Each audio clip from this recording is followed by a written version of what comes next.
Everyone, I am doctor प्रगति। आज फिर से आप सबके साथ हूँ। होप सो आप अच्छे से अपना ध्यान रख रहे होंगे और एक्सरसाइज रेगुलर वे में कर रहे होंगे। चलिए आज हम जानते हैं घुटने के दर्द की समस्या। आखिर घुटनों के दर्द की समस्या से आपको क्या क्या उसमें लक्षण देखने को मिल सकते हैं और क्या क्या प्रॉब्लम्स आपको उसमें होती हैं, वही सब आज हम इसमें जानने वाले हैं। तो घुटनों की समस्या कई तरीके की हो सकती हैं, जिसमें से आज मैं आपको ऑस्टियोआर्थराइटिस के बारे में बताऊँगी, जो बहुत कॉमन हो गया है। आप कहीं भी देखेंगे तो आपको ज़्यादातर ऐसे केसेस मिले जाएंगे जिसमें लोगों के घुटनों में काफ़ी ज़्यादा दर्द होता है, सीढ़ी उतरने में, चढ़ने में। तो इस तरीके की समस्या आपके आसपास ज़रूर हो रही होंगी। तो चलिए आज हम जानते हैं ऑस्टियोआर्थराइटिस के बारे में। आखिर ऑस्टियोआर्थराइटिस क्या है? गाइस, ऑस्टियोआर्थराइटिस के ही नाम में छुपा हुआ है इसका अर्थ। इन द सेंस कि बोन्स में जब भी कोई भी स्वेलिंग्स आ रही है या उसका किसी भी तरीके की गठिया टाइप का रोग है, आप हिंदी में बोल सकते हैं, इसे गठिया टाइप का भी बोल सकते हैं। बट ऑस्टियोआर्थराइटिस में क्या होता है कि जोड़ों की जो हड्डी पर चढ़ी हुई कार्टिलेज होती है, उसकी जो परत होती है वो बहुत ज़्यादा कमज़ोर हो जाती है। उसके परिणाम स्वरूप हमारे जोड़ों का सरफेस खुरदरा हो जाता है, जिसकी वजह से जोड़ों में कई सारी प्रॉब्लम्स आने लगती हैं, जैसे कि स्वेलिंग हो गया, रेडनेस हो गया, और उसमें आपको अकड़न महसूस यानी कि आपको स्टिफनेस महसूस हो सकती है। जब आप चल रहे होंगे तो कई बार लचक भी आपको आ सकती है। उसमें आपको साउंड सुनने को मिल सकते हैं, यानी कि कट कट की आवाज़ आ सकती है जब भी आप चलेंगे।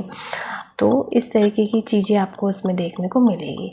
जब भी पेशेंट चलेगा तो उसे काफ़ी ज़्यादा तकलीफ़ भी होगी, और जब वह ज़्यादा सीवियर हो जाएगा तो उसमें पेशेंट का जो पोस्चर है वो भी चेंज होगा, उसका चलने का तरीका चेंज हो जाएगा। तो वो सब जो है हमें इस ऑस्टियोआर्थराइटिस में देखने को मिल जाता है। और भी कई सारी प्रॉब्लम्स होती हैं जिसमें गेट वगैरह चेंज होते हैं, और इसमें भी चेंज होने के चांसेस हो जाते हैं। इसमें देखिए, जो ज़्यादा हैवी वेट होते हैं उनको ये ज़्यादा अफेक्ट कर देता है, क्योंकि हैवी वेट होने की वजह से घुटनों में बहुत ज़्यादा ज़ोर पड़ने लगता है, जिससे कि जो स्पेस है वो कम तो हो ही रहा है, लेकिन जब लोड उसमें पड़ रहा है तो और ज़्यादा उसमें स्वेलिंग और रेडनेस ये सब ज़्यादा बढ़ जाती हैं दिक्कतें। इसलिए उन लोगों को बार बार ये समस्या होने लगती है। उनके घुटने भी सोच कितने मोटे हो जाते हैं।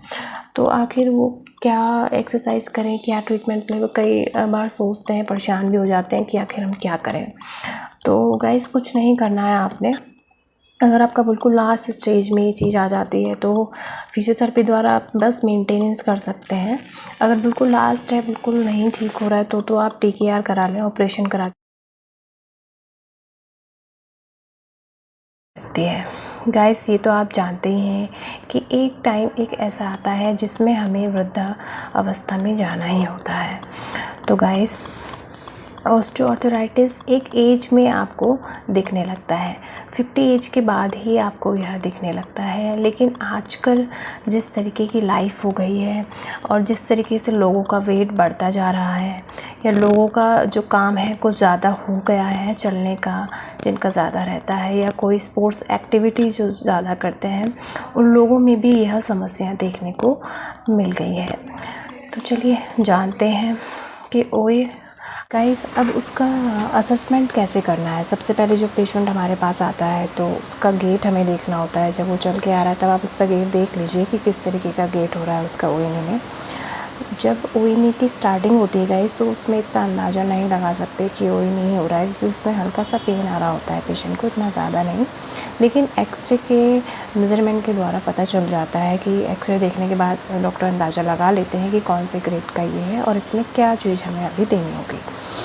तो गाइस, उसमें पेशेंट का असेसमेंट जब भी हम करेंगे तो उसमें हम पेशेंट की वेस्टिंग वगैरह देख लेंगे, इंचेस वाइज देख लेंगे कि पैर कोई मोटा या पतला तो नहीं हो रहा है, या अराउंड द नी उसकी स्वेलिंग ज़्यादा तो नहीं हो रही है। कई बार जब न्यू केस होता है, जब नया नया होता है, तो उसमें स्वेलिंग्स वगैरह नहीं होती है, तो वो सब चीज़ें भी देख लेंगे हम। उसमें डिफ़ॉर्मिटीज़ भी देख लेंगे, मीन्स कि उसमें फिक्स्ड फ्लैक्स डिफ़ॉर्मिटी तो नहीं हो रही है, या उसमें उसका वेरस वेलगस देख लेंगे, बोनी तो नहीं हो रहे हैं। इस तरीके से ये चीज़ें भी हम देख लेंगे और नोट डाउन कर लेंगे, जिससे कि हमें असेसमेंट करने में काफ़ी आसानी हो जाएगी।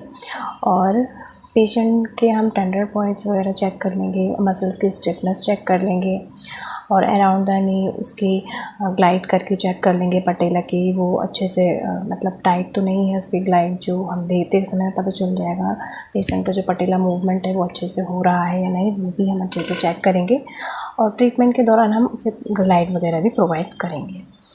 तो इस तरीके से हम OA&E का जो है असेसमेंट करेंगे और इन्वेस्टिगेशन के थ्रू आप उसमें एक्सरे वगैरह देख सकते हैं और अगर ज़्यादा ही दिक्कत हो रही होती है तो MRI भी करवा लेते हैं हम, कि उसमें अगर ज़्यादा स्टेज का हो जाता है तो उसमें कहीं उनके जो लिगामेंट्स हैं वो तो नहीं दब रहे हैं। वैसे तो नी पेन कई तरीके के होते हैं जिसमें ACL टीयर वगैरह ये सब चीज़ें भी होती हैं, बट अभी फ़िलहाल हमें उसमें गैप का ही देखना होगा कि पेशेंट के ऑस्टियोफाइड्स और ये सब चीज़ें तो नहीं हो रही हैं या कितना इम्पिंजमेंट हो रहा है, ये सब चीज़ें गैप कितना स्पेस कितना कम हो रहा है, वो सब चीज़ें हम उसमें देखेंगे। जब भी आप असेसमेंट करेंगे तो उसमें पेशेंट की रेंज और मोशन लेना भी बहुत ज़्यादा ज़रूरी होता है कि उसकी रेंज कितनी जा रही है कितनी नहीं जा रही है, वो भी आप ज़रूर देख लें और उस हिसाब से उनको एक्सरसाइज कराएं।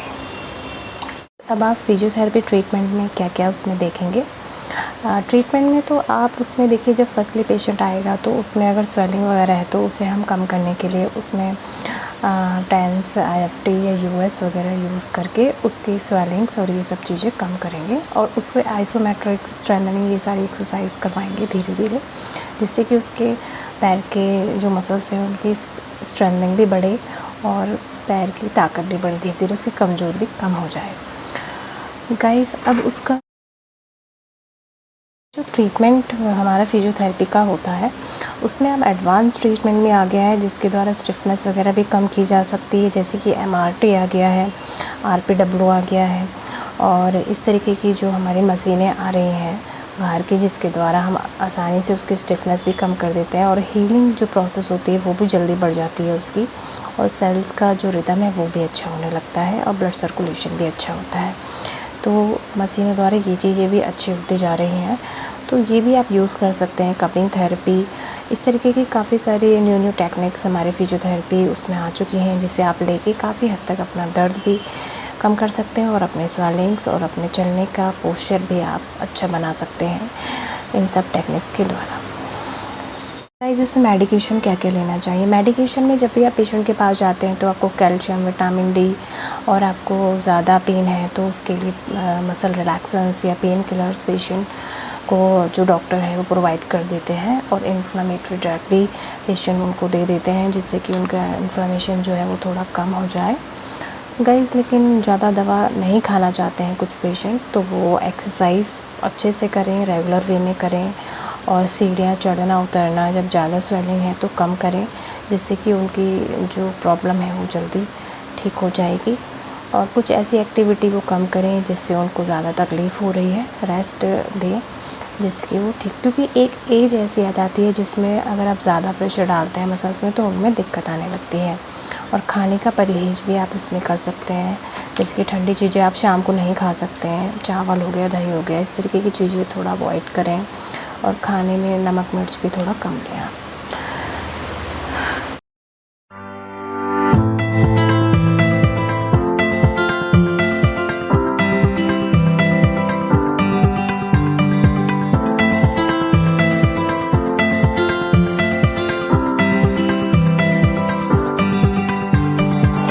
अगर आपको मेरी यह वीडियो पसंद आई हो तो आप ज़रूर इसे लाइक करें, सब्सक्राइब करें और लोगों तक मेरी यह इन्फॉर्मेशन ज़रूर पहुंचाएं। अब मैं आपसे मिलती हूँ नेक्स्ट वीडियो में एक नए टॉपिक के साथ। Thank you so much everyone. Hope so आप सब अच्छे से एक्सरसाइज करेंगे और अपनी हेल्थ का ध्यान भी रखेंगे। अब मैं मिलती हूँ आपको नेक्स्ट वीडियो में। Bye bye everyone.